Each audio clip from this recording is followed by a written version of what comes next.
What is Yeshua really like? First and foremost, he is human. God certainly, but you wouldn't have known it just meeting him. That was the point. You'd have seen just a Jewish man, almost the spitting image of his mother, in his mid to late 20s with chestnut-colored hair, sea-green eyes, standing about 5'6", average for the time, with a beard and hair tied back in a thin braid. His clothes were travel-stained as they hung off his modestly thin frame, and he walked barefoot most places. You would have seen a man with an easy smile and good-natured laughter in his eyes who looked at you as though you were his dear brother or sister every time you met those eyes, and those eyes were always welcoming. You would have met a man who instantly felt safe and non-threatening, protective even in spite of him being easily tired from exercise, that most wouldn't find challenging. He was a man that you felt like you had known all of your life, had grown up with even, when you had just met him. And he knew things he would let slip every now and then that he couldn't possibly have known.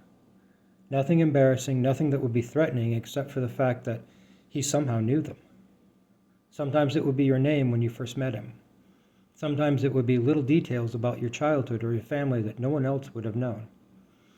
It only added to the feeling that you had known him all of your life.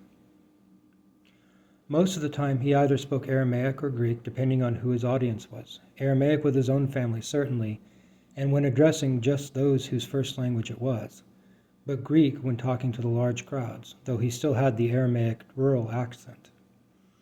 But on occasion, you'd hear him say something in Latin just out of the blue when speaking to a Roman, or even some language you'd never heard before to a foreigner from Africa, Arabia, or much farther north.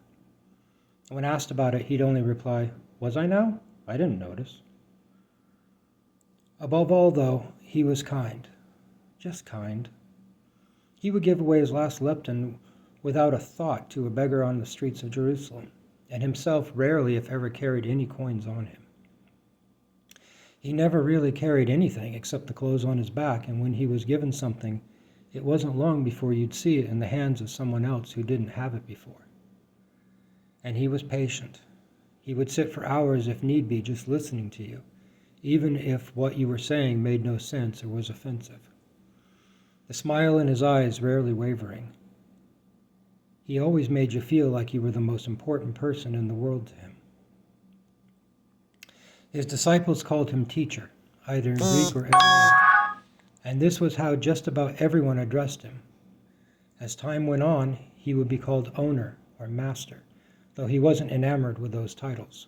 One time he even turned it back on those who called him such and asked them, "If I'm your owner, why don't you do anything I say?" He disliked such appellations intensely because it set people on different tiers, and he wanted to identify with the people around him, not have them see him as above them, even though he really was.